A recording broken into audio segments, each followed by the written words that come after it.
Welcome back, folks, for a very quick preview of the upcoming Primo Victoria Sabaton's Strv-81. So this is going to be a premium tier 8 Swedish medium tank. It is a crossover promotional event for the Swedish heavy metal band and World of Tanks. But this vehicle is basically a reskinned Strv-81 that were already covered back in March, with a few smaller, subtle differences. So back then I thought the vehicle was pretty good. It's a premium Centurion Mk.3 with 254mm of turret armor at the front. That was pretty crazy. That was very good for a heavy tank, insane for a heavy tank. But this is a medium. So it had the same firepower, the same health, the same view range, a little bit better camo than the Centurion Mk.1. But the drawback is, it had a weaker engine of 650 horsepower compared to the 750. So it's a little bit slower to rev up, but the top speed is the same, the traverse the same, so mostly you're trading horsepower for turret armor. And this turret is very strong, so I thought the vehicle was pretty good. It's a premium as well. But since the leak video, they buffed the engine power to 900 horsepower. So it's a lot faster to rev up than the Centurion Mk.1 and has a stronger turret. The only downside is the APCR shell, but it has a faster shell velocity for the normalization values. So yeah, I thought the vehicle is a power creep, but now it comes with a skin. So let's take a look at the vehicle itself. So it's not a bad looking tank. I mean, with the Swedish flag, with the band emblem or logo, it's not that bad looking. It's not as bombastically blatant in your face, similar to the Patriot Jumbo Pershing, the T26E5 or the Liberté AMX M4 model 1949. So it's not all the colors in your face. It's easier on the eyes. Does have a winter camo for the hull, as well as the metal plates from their outfit, so that's pretty cool. Has the Primo Victoria logo for the turret, the basket case with the band members' instruments in the back, so it's similar to the Mark 7.1. It's not a bad looking tank, not bad. Does have the gun mantlet cover with the 20 pounder, so it's a very strong turret front and has a better horsepower per ton ratio than the normal Centurion. Wonderful. Such power creep. So we already talked about the power creepiness of the Strv-81, but we also talked about the 9.20.1 buff to all the Centurions, the high tier British mediums. So for a patch between 9.20 and 9.20.1, you'll see the difference of premium tanks to normal tanks. So basically the power creepiness, but afterwards should be the same, I guess, but still 900 horsepower engine. The Centurions doesn't get a engine buff, but I would consider the balance to be fair if the Mark 1 had a 32 pounder, similar to the Carnarvon with like 2800 DPM. Yeah, I would call it fair, but now kinda feels like a power creep. Kinda. So here is the comparison between the three vehicles. So you have the Primo Victoria skin, as well as the normal tank, the Strv-81. So you can buy which one that you prefer, similar to the Defender compared to the Object 252U, or the Patriot to the T26E5, yada yada. But basically the firepower is the same penetration. The only difference is that the Strv-81 use APCR shell, whereas the Mark 1 Centurion use AP shell. It's a little bit better normalization on the AP than the APCR. 5 degrees compared to 2, so you'll have a little bit better time penetrating with the Centurion Mark 1, but the shell velocity is faster for the Swedish tanks. So firepower is mostly the same DPM, same stuff, accuracy, aim time, the traverse, the reload time, the gun depression, all the stuff is pretty much the same. Turret armor is dramatically different. 101mm more on the turret front. It's heavier too. So it can go ramming a little bit more effectively. Yeah, a lot better engine power. Horsepower per ton ratio is better by 1.02 to rev up. Same top speed, same traverse speed as well. It has a better camouflage than the normal tank for both versions. So even with the skin or without the skin, they have a better camouflage than the normal Centurion, but they're basically the same vehicle. It's a Swedish imported Centurion. So probably because of the grain paint, I guess. Alright, but same view range. Radio is a little bit weak, but 741, that's standard. You don't need that much radio range coverage. Nah, you just need view range. So yeah, also what's interesting is that this vehicle comes with its own paint job, so you cannot customize it. You cannot put a special paint job on it. Alright, that's as expected, but for the STRV81, if you put a paint job on this vehicle, it has a better camouflage rating than the one with the paint job as well.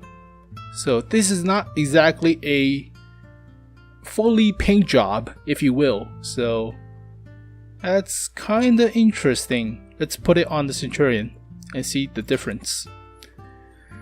But yeah, it's about the same as the Centurion Mk.1 in terms of paint job coveredness, but still, it's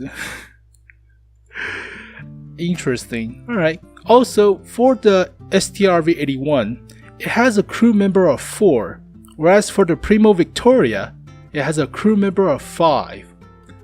So it's mostly for the band members, for all of them, to be gathered into one vehicle. There's a band of 5 for the Swedish heavy metal band, but normally it's only a crew of 4, so they added one more slot for the radio operator. Also, what's also interesting is that here are all the crew. It is the band members from Sabaton. That's pretty nice. So it's a model after their likeness for the portrait. So it has their name and their likeness, but they added one more slot for the radio operator for one more person in the band. But in reality, the vehicle had only 4-man crew.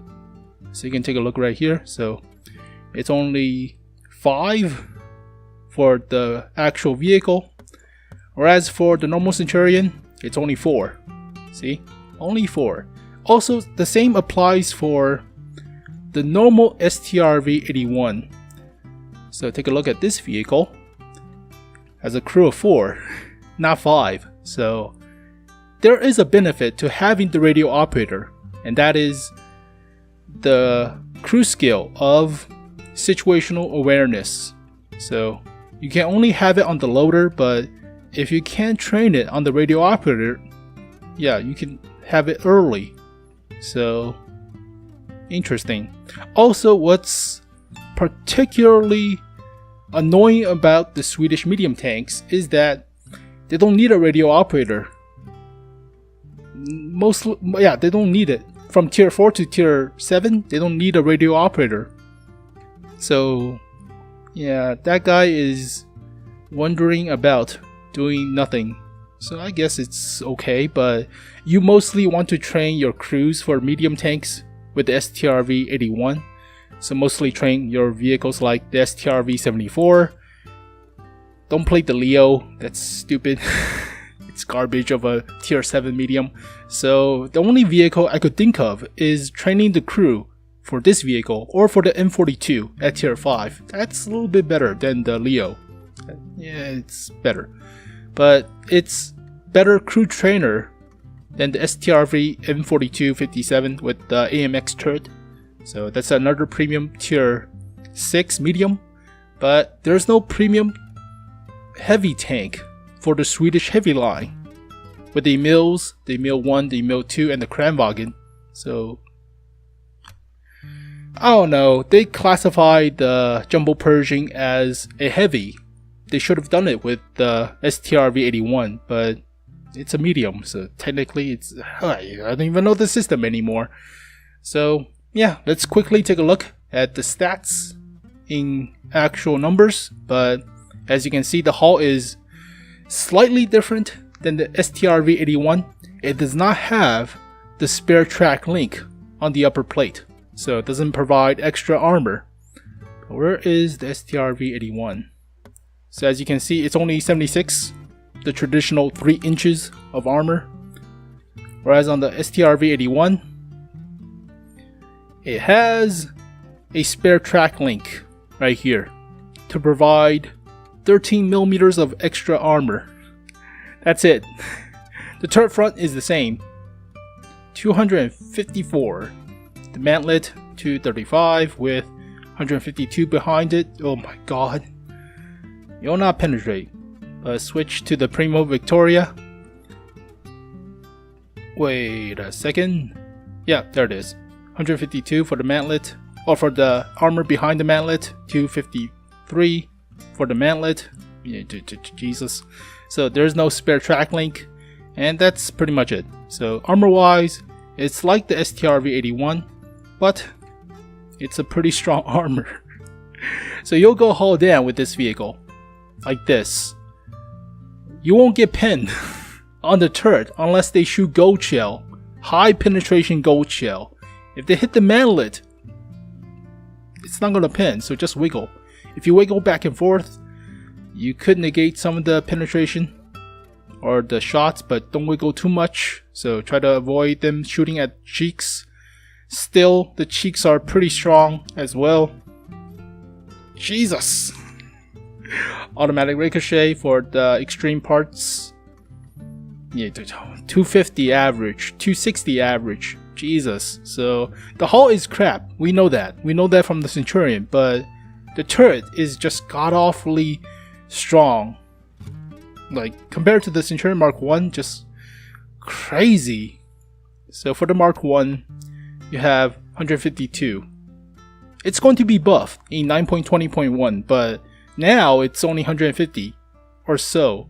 I mean, you could bounce a few shells with the mantlet, like high explosive anti-tank, but it's only on the top and the bottom parts of the mantlet, like extreme parts of the mantlet, so don't even think about it.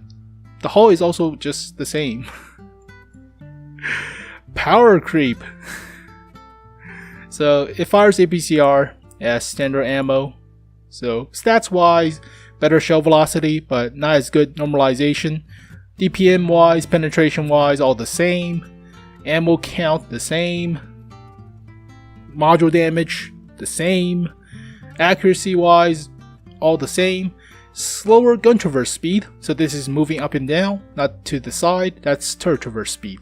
So I mean, it's a little bit slower to aim up and down, but you don't use it that often. Still, it has better engine power and better brake force, so it can slow or come to a stop a lot faster.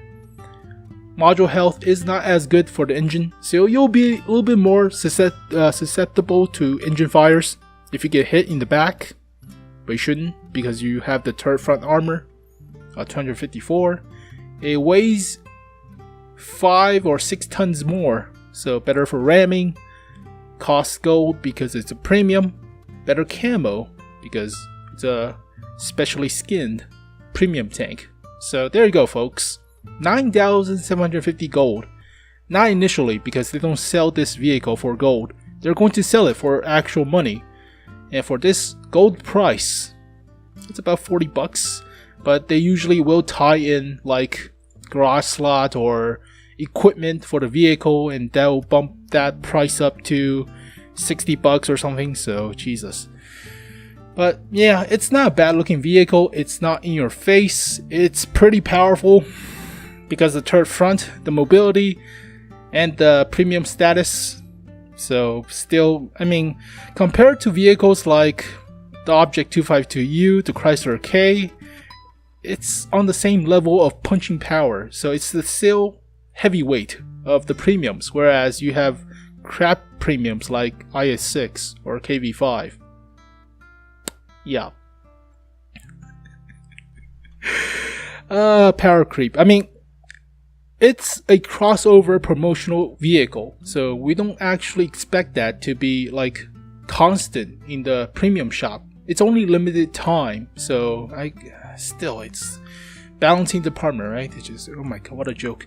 Also, funny enough, on the side note, would you prefer a Ace of Spade Chieftain tank if they're only going to release it as a tier 10 personal mission reward? I would go nuts. I would be so hyped for that. Like Motorhead's Ace of Spade Chieftain or Metallica 1's M60A1. Holy crap, that would be amazing. Yeah, I mean, it seems that August with Gamescom is the current heavy metal themed tank thingamajig, premium tank thingamajig with heavy metal stuff. Last year we had the heavy metal Scorpion or Ramtel Scorpion Waffentrager. That was the heavy metal event. So this year is the Primo Victoria. What about next year? I don't know. Yeah, Ace of Spade Chieftain. Give us that. That would be crazy. So thank you guys for watching this video. Hopefully you guys enjoyed it. You can see these vehicles currently in your client because of the micro patch. So this vehicle will be out tomorrow on the North America server.